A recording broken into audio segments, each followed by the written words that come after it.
phone?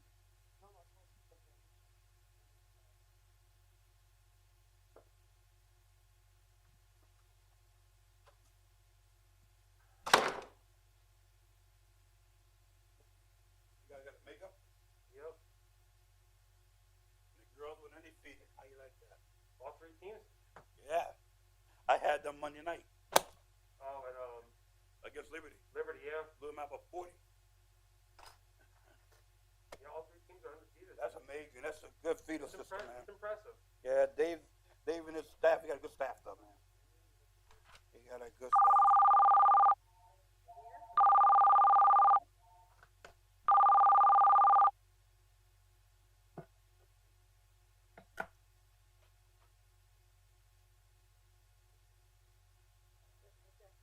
Oh, the number that you gave me? No.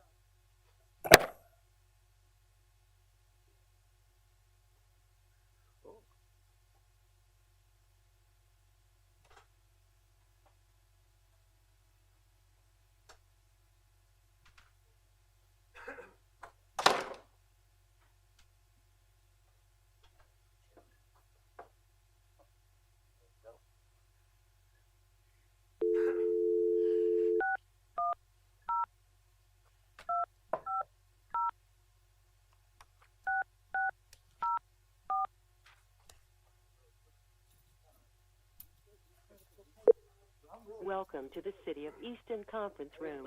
You will now be connected to the conference call. Thank you. Please enter the conference PIN number. I got that, yep. That's the updated one you're talking about. Okay. Okay. Nice. Hello? Hello, Dave, is that you? Okay. Dave, is that you? Okay. Yes, it is. Dave's on.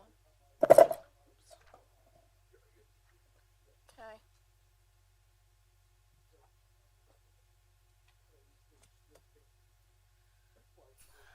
Hello? Just hang on, Dave.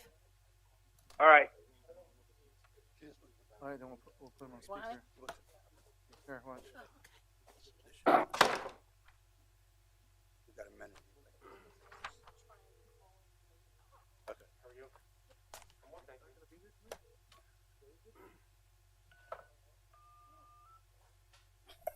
Hello, Mayor. I have you on my speakerphone. You're in council chambers, but you're not able to dial into the 1-800 number? 610 number?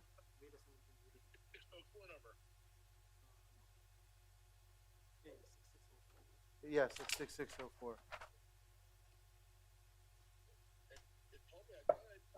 Oh, okay. And the PIN 3115? All right, try again then. All right, bye. All right.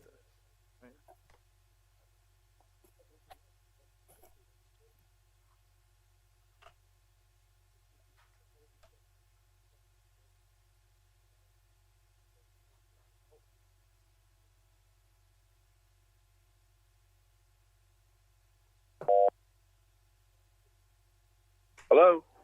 Are you there, Mayor? Yes, I am. Okay, Dave, are you still on? Yes, I am. Okay, we're good to go then. 2 for 2. Hey. All right. I just called a stated session meeting for January 26th to order.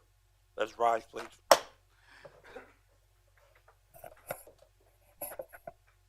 Father and God, we thank you for allowing us to serve your people as we deliver on this agenda tonight. Let's be mindful we do this for the citizens of the city of Easton and not ourselves. For these things we pray in your matchless wonderful name. Amen. Vision, flag of the United States of America, and to the republic for which it stands, one nation, under God, indivisible, with liberty and justice for all. Madam Clerk. Mr. Brown? Here. Mr. Ettinger? Here. Mr. Millian? Here. Mr. O'Connell? Here. Dr. Ruggles? Here. Mrs. Sultana? Here. And Mayor Panto? Here. Okay. Approval of agenda. So move. Move. Second. And second. Anybody have any objection to this? If not, roll call. Mr. Ettinger? Aye. Mr. Milan? Aye. Mr. O'Connell? Aye. Dr. Ruggles? Aye. Mrs. Sultana? Aye. Mayor Pianto? Aye. Mr. Brown? Aye. At this time of the agenda, we have public comments. Action on the minutes. I'm sorry, I went ahead of myself one there. Action on the minutes of January 26, 2022. Motion, please. Move the minutes. Move. Dave. Need a second? Second. Any corrections? Hearing none.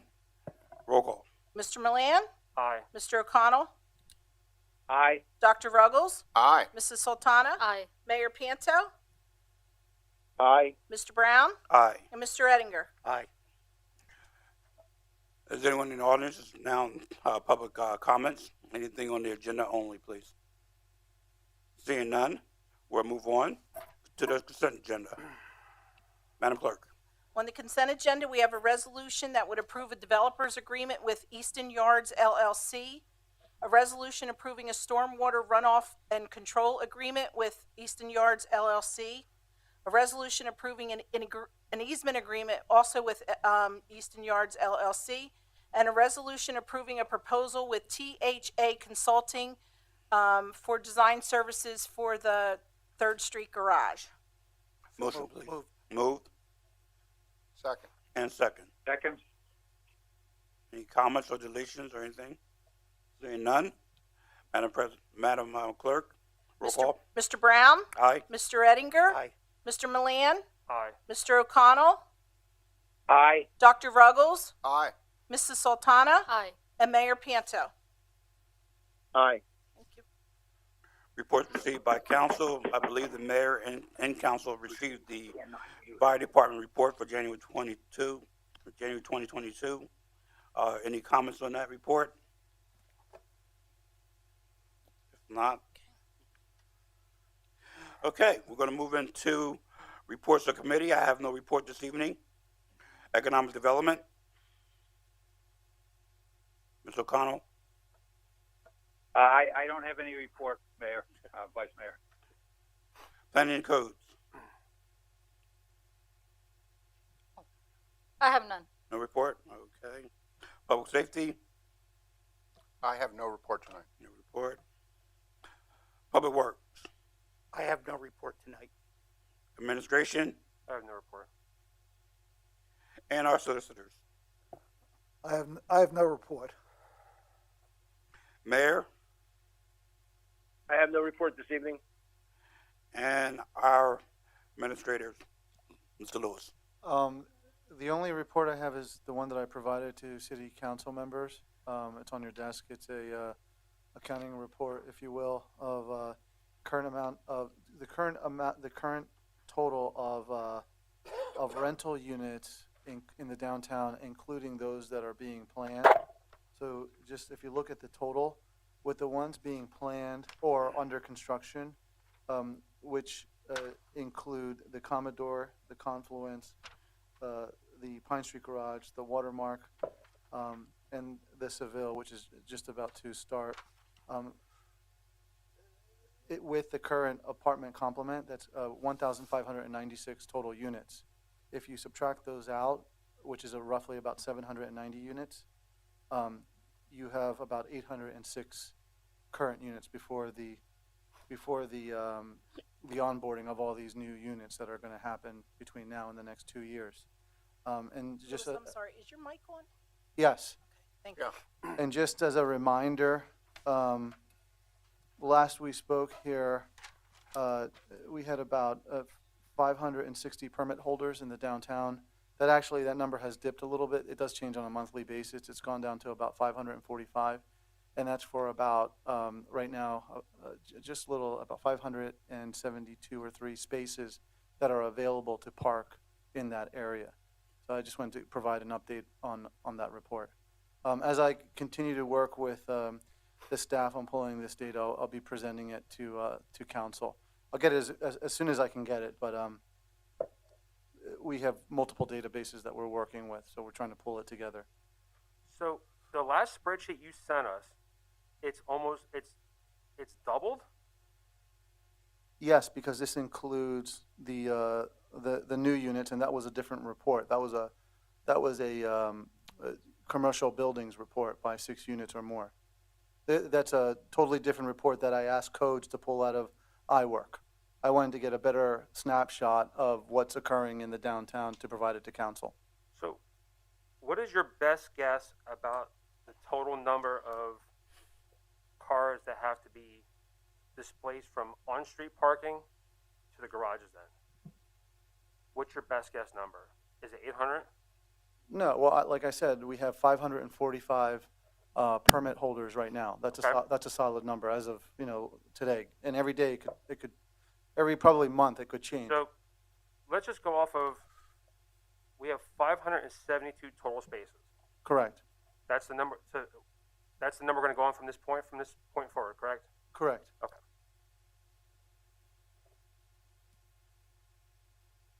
So, and if you move downtown after this ordinance is enacted, you won't get a permit, correct? That's what the Correct. ordinance says. Mhm. Correct. No. If you're in a unit with a building with 7 or more units. Sure. Excuse me. Yeah. No, it's fine. It's semantics. No, Well, it's semantics at this that's- point. Well, I mean, I think it's understood that this conversation is going to surround the fact that it's about commercial properties. So can we all agree that this conversation moving forward will be regarding any property that's got 6 or more units? Can we all agree to that? No, 7 or more. 6 or less are fine, but 7 or more are. Is that changed? No, it says in the ordinance. That's I in thought it the was- proposed ordinance I tonight. thought it was 6. Sorry, correct. I It have says that 6 too. it will- I thought it was 6. It's only applicable, it's only available to residences or addresses with 6 or fewer units per address. Okay. So that means 7 or more. Mr. Vice Mayor, may I speak? Who's that? you're gonna have to speak into the mic. Right. Mayor Jeremy Clark is talking. He's going to speak into the mic. My apologies, Mayor. I just wanted to clarify that the ordinance deals, Okay. will allow permits to be issued to addresses with 6 or fewer units per address. It only affects buildings with 7 or more different units per address. Okay. That's where the cutoff line is. Okay. So, just so I'm kind of like clear on where the analysis is going to kind of morph into. What do we think the amount of cars will have to be moved from on-street to a garage? What's your best guess at this point? Is it the delta between the 560 and the 1596 minus the in planning? So the 790 new units that are coming online have to provide their parking currently. So that, unless the ordinance is kept the way it is, they have to find their own parking. And in working with those developers, they have found their parking through on-site, as part of their project, Okay. or through a city parking garage. So the net impact of that 790 should be 0. So, okay. So 790 cars are going to be either on-site or in a garage. Well, it's correct? 790 units, and there's an average of about 1.5 Well, vehicles. let's just go with one car, just for the sake of debating. 790 cars. How many spaces in this garage? Around 330 or so, a little bit more than that. And how many are in 4th Street? In the 4th Street, a little over 500, about 500, you can call it. 500. Okay. So 830 spaces, structured parking. Would you agree to that? Yes. Okay. Did you count? Well, he's only asking for the city garages. Oh, city, oh, okay. Right. Okay. And perhaps this will help, and I don't know, Mr. Lewis, or Mr. Lewis. Mr. Campos, if you gave this out to the city council. I did. There was you gave us this earlier today. It's not as comprehensive as this report. Okay. But you can talk about that. I'm going to provide that detail to council once we scrub it. We did an initial look at addresses with greater than 7 or more units Sure. per address. And then the number of permits that also existed at those Mhm. current units. And looking, there was about 150 of that would be affected by this ordinance. Oh, let me correct that. They're only affected when new residents move in. That's correct. If you're currently there, you're grandfathered. Sure. So it only would, there's currently 150 people who will be grandfathered, who will not be removed, not lose their parking Correct. places unless they move to another place or someone else moves in to take their place. Well, I guess that's an interesting question. So what does the ordinance, how does the ordinance handle if someone moves from 3rd Street to 4th Street? That's a new residence. That would be a new residence. They would not be allowed to retain their permit.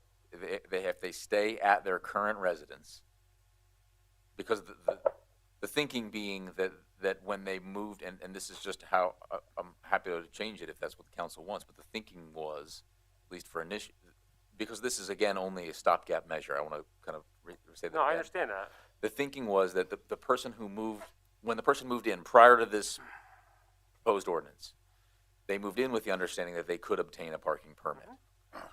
We didn't want to change the rules on that person in the middle of the game, to use a kind of a phrase that's out there. So we wanted to give them the benefit of their bargain of what they thought they were getting.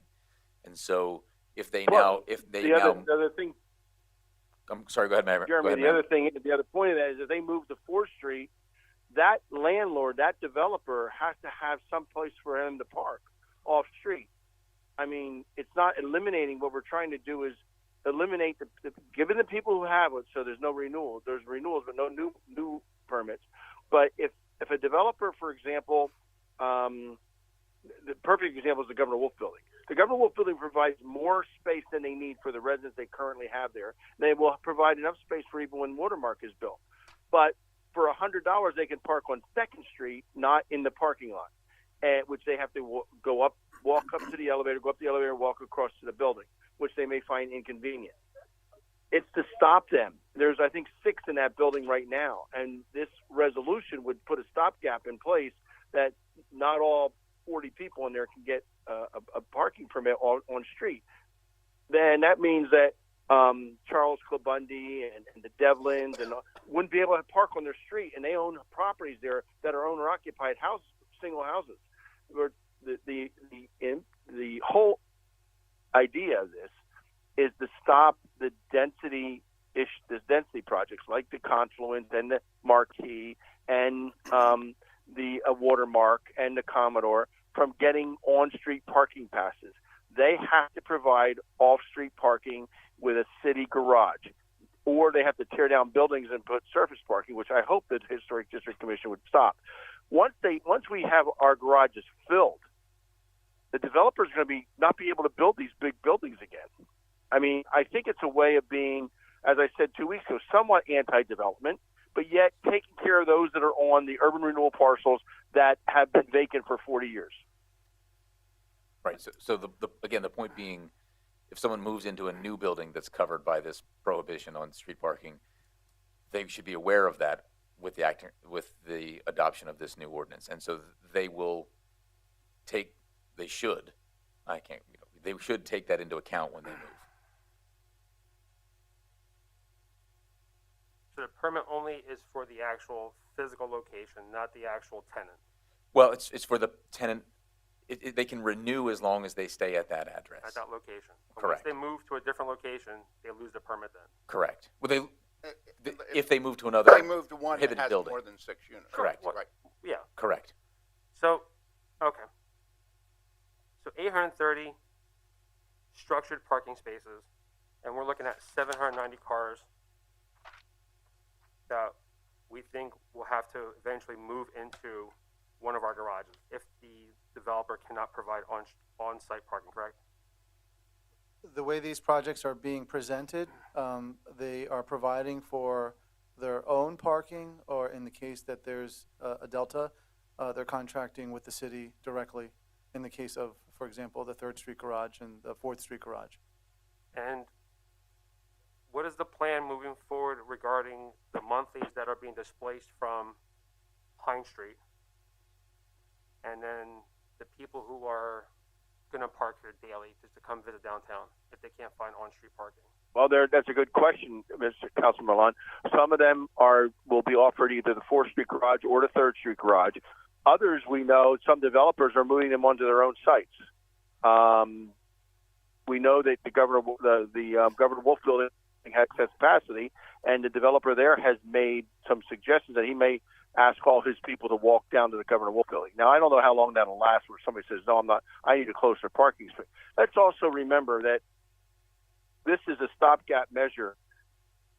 Eventually, we'll get to a day pass and a night pass. And right now, if you rent a apartment in downtown Easton, the reason why we have no nighttime parking, if you come downtown at night, you will find there's no parking in downtown Easton, is because the meters go off at 8 o'clock, not 9 o'clock like other cities, and they don't start again until the following day at 9 o'clock. So if you get home at 7 o'clock, you can pay $1 and stay there till the next morning when you get up and leave for work. That $1 times 20 days is $20, not 70. And I believe that's what a lot of people are doing right now. We're seeing people downtown on the street with a lot of permits on the back bumper, but there's also a lot of people who are just paying the meter and leaving in the morning. So we may have to look at the meter times to make sure we push the residents into the garages rather than have them on the street where the commercial businesses and the owner-occupied residents need to park. I got a call from Brian McNally, who lives, many of you know, lives on North 3rd Street. He was concerned because the YMCA building is now parking on 3rd Street rather than in the new garage, which isn't built yet. So we're trying to address all of the issues with a comprehensive parking strategy that says if you want to build these high rises in downtown Easton, you need to provide parking as per our zoning code. And those parking spaces, once we're done, for example, right now we have 120 people during the day that are supposed to be coming from Hearst, and then we have maybe as many as 180 from Confluence at night. We can handle that. However, when Mr. Benner and his sons decide to build the other high-rise next door to the garage, he may not be offered it. If he waits too long, he may not have a contract with the city because we'll say we don't have any more space. And then he's going to be limited by what he can do. Maybe the first 3 floors of his building are going to have the parking structure rather than apartments. So what we're doing is the strategy is to control the development also, but providing the parking for the developers, but putting the onus on them to provide the parking for their tenants. I mean, and this is a long way from being. I think it's going to take another 6 months for us to really hash out with City Council the final ordinance. I mean, I don't think this is just a stopgap because the Seville's coming online. They're already rented. Right now, they have their people parking in the Pine Street garage rather than because our garage isn't done. But as more and more of these developers apartments come online, we have more and more tenants, and that's going to be unbelievable. I mean, we just can't afford to have them on the streets for $100 a year. I mean, I agree with everything you said, Mayor. I guess it causes concern when the Confluence is going to lease 195 spaces from us out of 330. And that's just going to take away from the supply we have. When one developer is going to I can tell you every night when I would leave office, there's at least 300 spaces in the garage that are available right behind City Hall. Because all the city employees leave with their personal cars. The only cars left in that building, in that garage, are the city vehicles. And we have ways of dealing with those city vehicles. We have a strategy to put them in another lot right behind the Social Security building, which the city does own. There's 20-some spaces back there that we have to work with the developer of that, the owner of the Social Security building, because they don't use it at all during the day. It's wasted. And there's other parking spaces downtown that we need to use. And that's what we're trying to correct. I mean, there's a strategy. It's just going to take at least 6 months to put it together. But I think that with this ordinance going into effect after it's voted on and Pine Street being knocked down, I think there's cause for concern. Wouldn't you agree? Well, let me address one quick no, item. because the Pine Street garage will not be. The Pine Street garage doesn't come down till at least the other 350 spaces come online. And when we look at the spaces in the 4th Street garage, the first floor is metered. Well, first of all, I didn't And consider Pine Street in my assessment. when you look at the numbers, you also, as you recall, when the agreement of sale was approved by City Council, that in that agreement of sale, there was a parking exhibit. And that parking exhibit is going to be an agreement which City Center has already agreed to, allowing for monthly parkers to park in their garage as well. And we're working out on the details with City Center, but they've committed generally from broadly from like an 8 to even a possibly 6 p.m. Parking capability, which covers most of our monthlies. A lot of our monthlies are daytime. And to the mayor's point, he's right, our garages are vacant at night. So if anything, from an administration perspective, we do welcome that the garages will be filled at night now, especially in this garage. And then when the residents go off to work, and it may not be 100% of them, but it's 100% are not going to stay here 24/7, 360 days out of the year. They're going to be going back and forth, and there's going to be a vacancy. But then when they leave during the day, you're going to have workers coming in and parking here during the day. And again, that's not 100% either. It's also with the new economy right now, they're rotating their employees, so they're not all coming in at the same time, especially with that model across the street. I mean, it's a very remote type of working environment that they're in.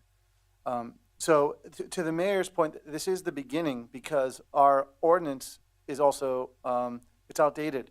It doesn't really meet the need, because when you look at monthly parkers, you're saying, oh, you have 400, 500 monthly parkers.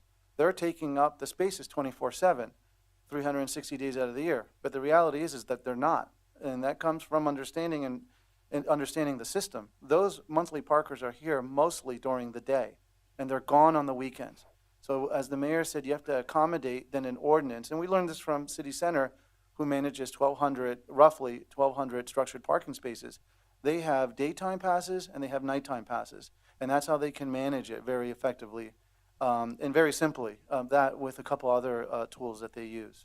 But we're far from it. I mean, the detail that we're pulling out of this, I mean, this is the system worked, I guess, as the mayor had mentioned, when you were trying to attract, when the city was trying to attract residents downtown and no one wanted to park in the garages.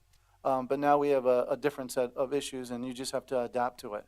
So those are some of the shortcomings, and we do have to sit together, I think, in a committee and really look at this, because this detail that you're seeing here is just the tip of the iceberg. City Center's only given us 70 spaces, though, when they take it over, correct? City Center is not complete yet with their analysis. They have offered 200 spaces to the city, and meaning they're going to come back on. They're coming back into the city and presenting some different options to augment that number. I thought it was 70. No.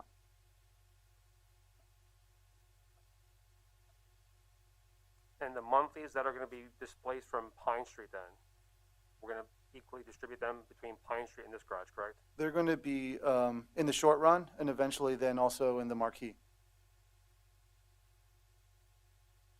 What's the marquee? That's the new development that City Center is building. Okay. Can we get an accurate number of the amount of monthly parking spaces holders, monthly parking accounts we have in that garage? Yes. Okay.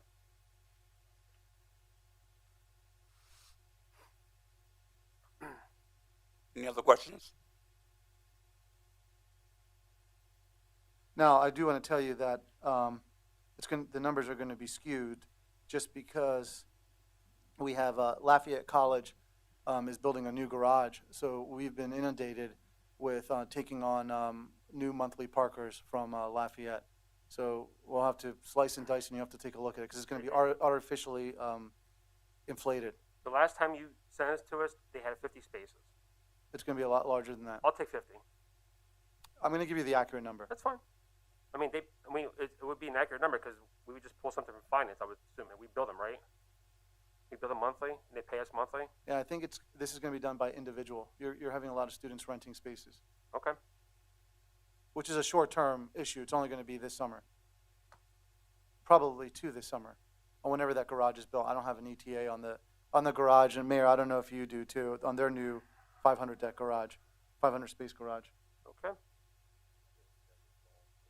Okay, but I know it's not forever. It's only a short period of time. Right. Ms. Campos, anything else? No, that's it. Okay. Correspondence? Mayor, do you have They any expect you- correspondence? I'm sorry, I was on mute. Okay. Unfinished business? Seeing none. New business? Under new business, we have bill number 2 being introduced by Mayor Panto, where we will be amending sections in chapter 399 of the parking permits of the Code of the City of Easton. So introduced. Yes, absolutely. Dr. Rocco. I'm sorry, I didn't get back to you. I was away last week, but I noticed on one of the, and I don't have it right in front of me, but you stated that the criteria for getting a parking permit, you went through lots of things. One of them being current payment on your residency fee, right? The per capita tax? Yeah, per capita tax. And then it went on and said, if applicable. When would it not be applicable? They're a resident. Let me find the section. I hate to speak off Right. the It cuff. was only EIT is if it's applicable. Let me So you're see. right on per capita. Yeah, it said per capita. 'Cause you could be retired and not. I mean, if they're a resident, they, Right. I didn't know if there was some other category that, You don't remember the section, do you, Councilman I'm Ruggles? sorry, No, that's okay. I just want to find it so that I can make sure I'm speaking intelligently. It was towards to the end. question. All right, let's see.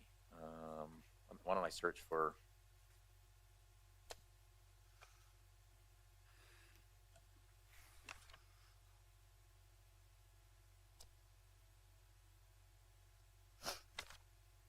Okay. First of all, I didn't edit that part. That part was in there originally. It just said the chief of police shall establish criteria for proof of residence, which shall include but not be limited to proof of payment of the per capita tax if applicable.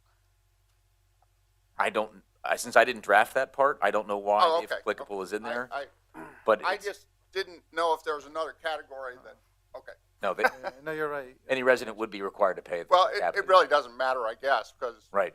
it's all applicable, right? Was probably an overzealous lawyer who likes Yeah. to put in caveats. You know how that is. So are Not we this lea- overzealous leaving lawyer, that however. worded, Jen? Yeah, I mean, Okay. it doesn't hurt anything. Okay. How are we making? Well, you bring up a good point. Dr. Ruggles brings up a good point, though, and that's one of the reasons why in our strategy we've seen that there are missteps taken because it's handled by the traffic division. All the monthly permits, on-street permits, parking permit, parking garage, et cetera, will be handled at the finance department from in the near future. And the reason for that is, very honestly, is not only to check that, but also, as you and I have talked, Dr. Ruggles, I would love to see us put in there that they have to have their license and registration changed to the state of Pennsylvania. We have a lot of people who have permits who have out-of-state registrations. That actually, but what if you move down here and you don't get a bill till next year? Right. And I put in there that would allow I think the bill right now as it exists allows the department, the police department to Okay. have exceptions for, if there's a company car where you can't have the Okay. registration in your name, or as Councilman was saying, if you just moved and, it takes a while to you update Right. those registration, and your license doesn't always get Well, we renewed every required time on you College move. Hill, you can't get a residential permit until your registration and license is changed and you show proof of your residence.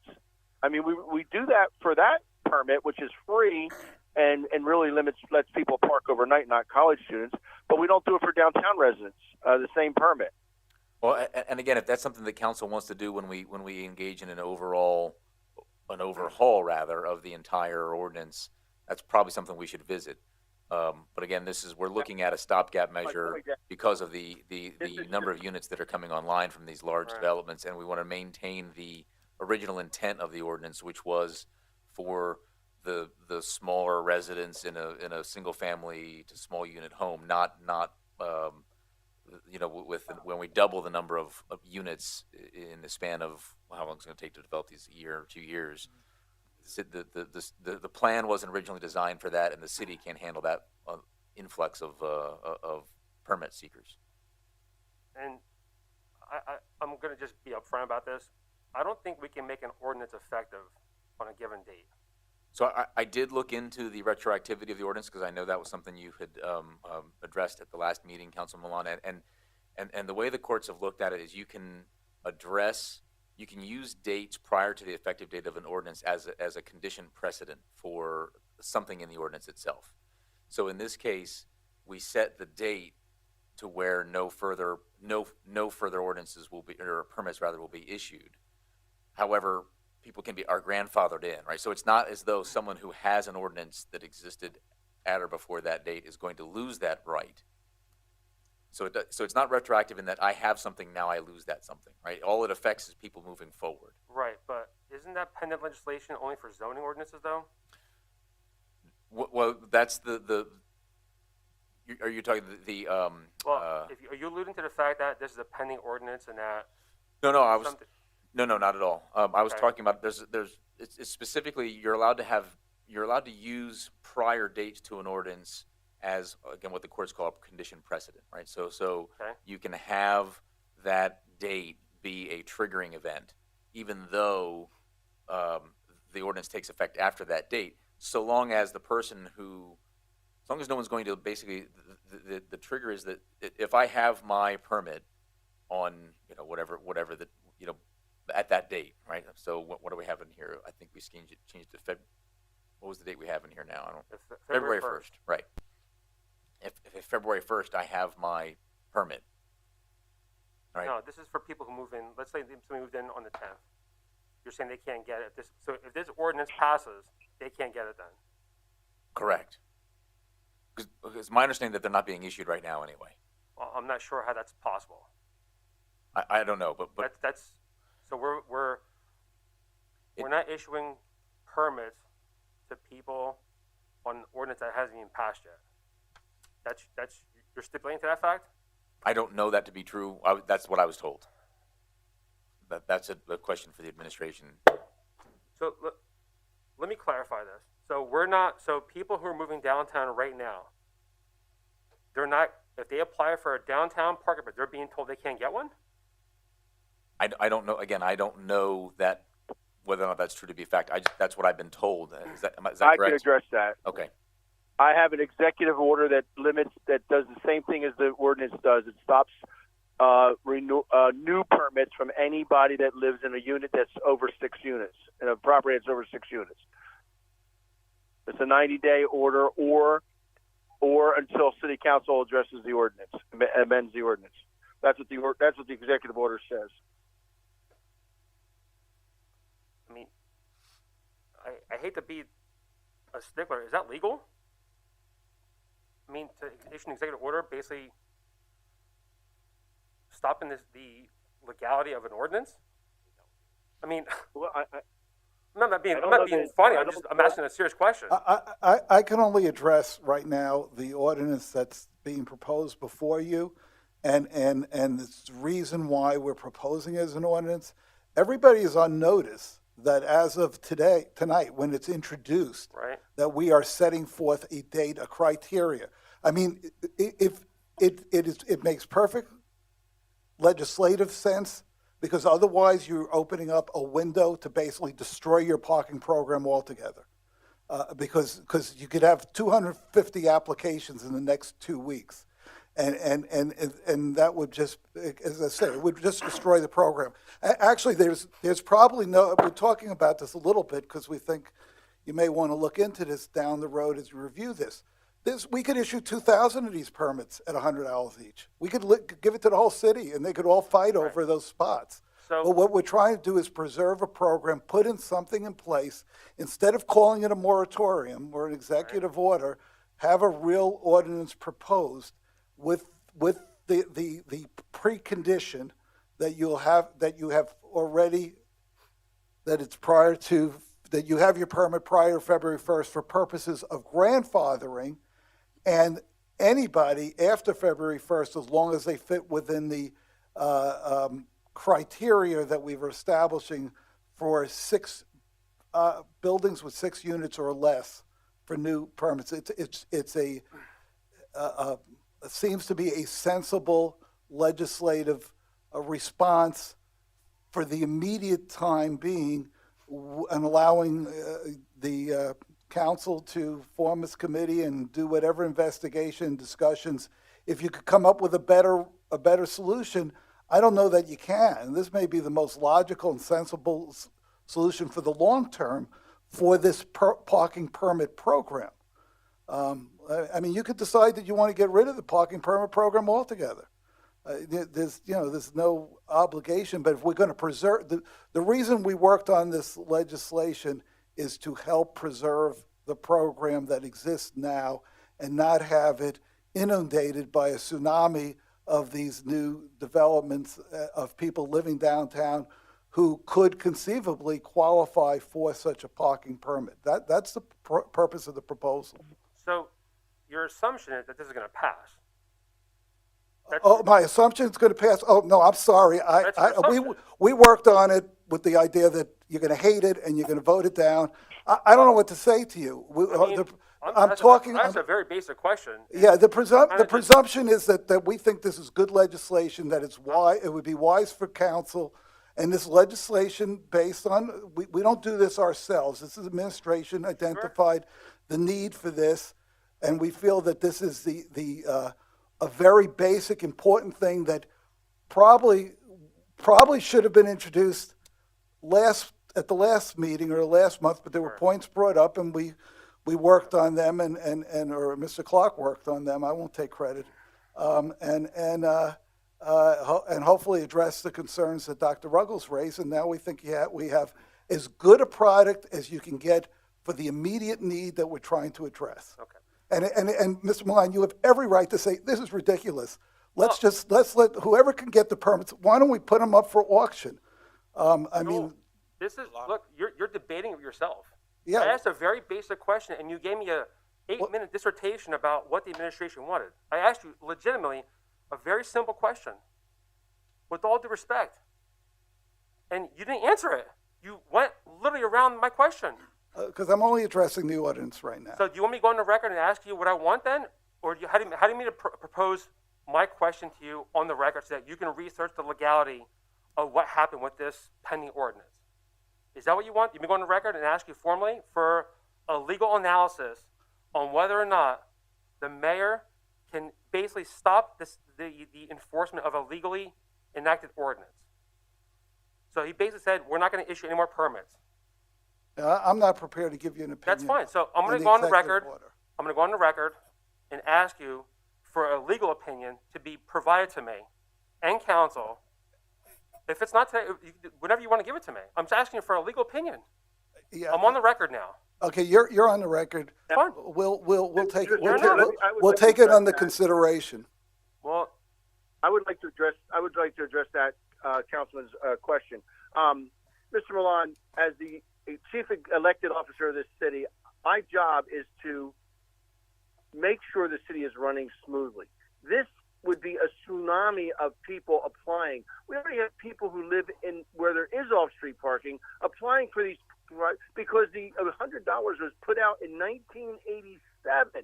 If it was according to inflation, $100 back then is about $354 today. We're not asking anybody to raise the $100.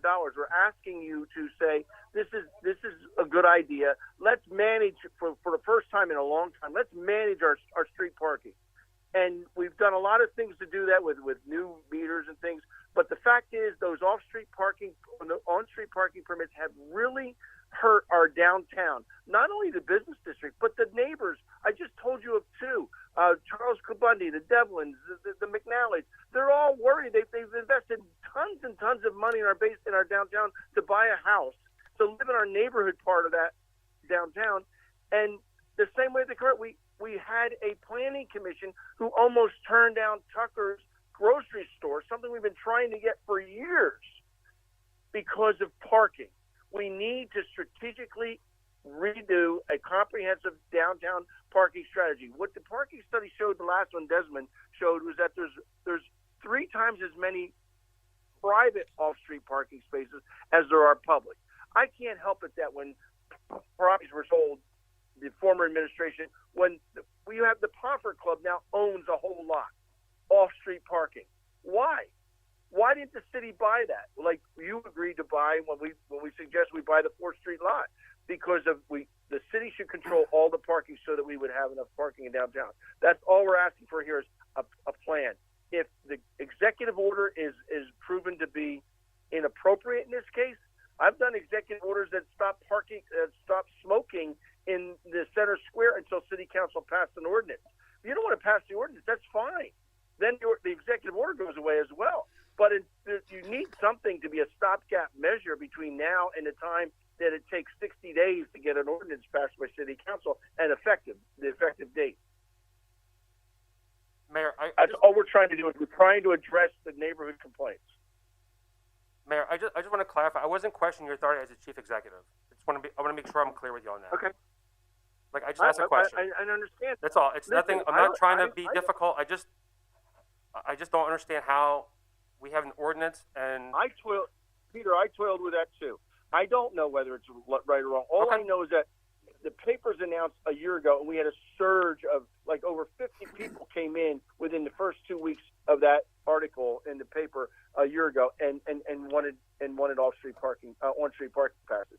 We didn't want the same thing to happen again. We wanted to try to address that. I mean, there's a couple projects we need to look at in this next 90 to 180 days. We need to look at the former YMCA. There's 44 built units in there. They have no parking. They have no off-street parking at all. Now, we can force them into the 4th Street garage, which is only half a block from where they used to park. They used to park in the Boyd Theater lot. Now it's the Seville. But there's also this issue of the Governor Wolf building. These people that already have there's 6 people that already have their parking permits. I mean, if I'm a young professional living in that building, I'm going to pay $100 so that I can park anywhere I want at any time, not just weekdays, weekends, or weeknights, but 24/7.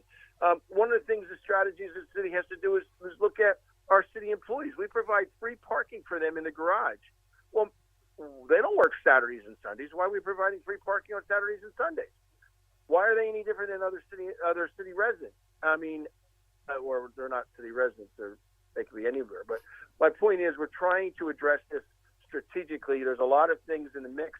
This is just a stopgap measure, and I would hope that City Council approves it, and hopefully in the next 90 to 180 days, City Council gives us some good suggestions as well. I'm looking forward to it.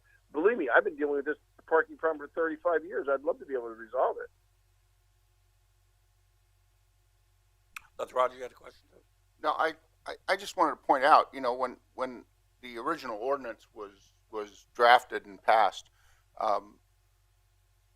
the idea of having units that come down here that are 270 units or whatever, 266 units, 274 units, was not in the concept of that particular plan. I mean, people weren't expecting that many new residents to be in the city.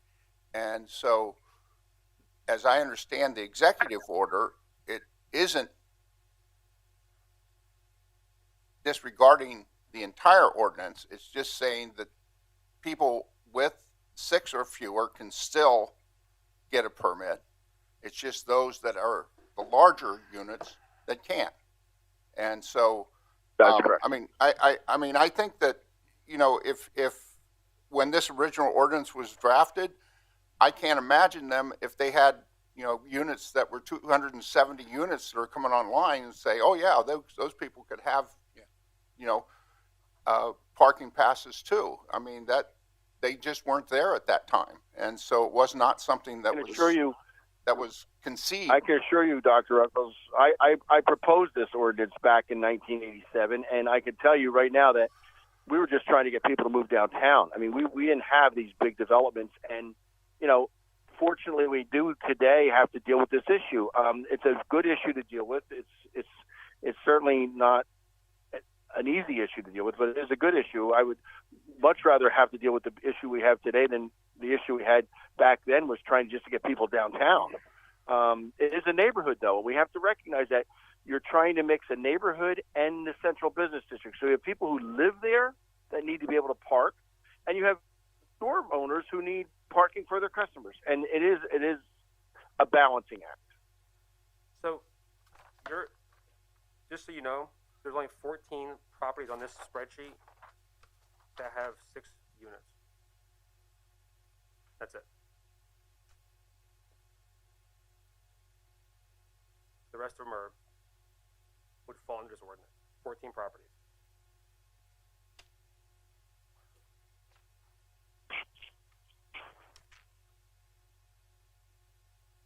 Say that again. Was there a lower limit on this? Was there a lower limit on this? Because I can't imagine that there aren't 2-unit apartment buildings somewhere, This was or a 3 units. this was a list produced by codes when we were looking at 6 units or greater. Okay, That's so all. that was the lower limit. Yeah, So there might be there could be. 100 3-unit. Well, I mean, listen, at the end of the day, they're eligible, and that Yeah, I'm saying, So really, this shouldn't. So the properties that are here that have 6 shouldn't be on this list then. you're correct. Okay. You're right, because they're still eligible for it. So whoever did this spreadsheet should come back to us with just the 7 or greater. Well, 1, 2, 3, So it's 4, 5. unless we, 6, 7, I can scribble them out myself. 9, 10, 11, It's 64. 12, 64. I mean, but it's still, the numbers are still compelling. Sure. So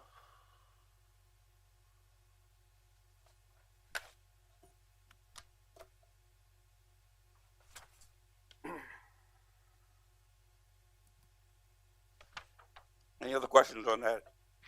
Amending that?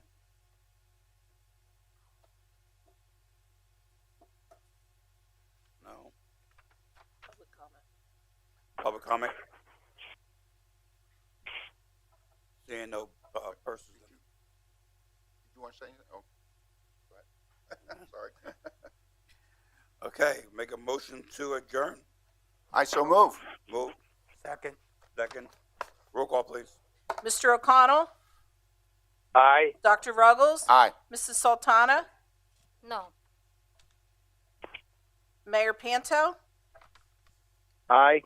Mr. Brown? Aye. Mr. Ettinger? Aye. Mr. Milan? Aye. Okay. Thank you all. That was a good discussion on parking. We're going to have, I can tell you, in the next 6 months, we're going to have more of those kinds of discussion in our Tuesday night meetings. It was a good discussion. Thank you. Thank you. Good night. Good night.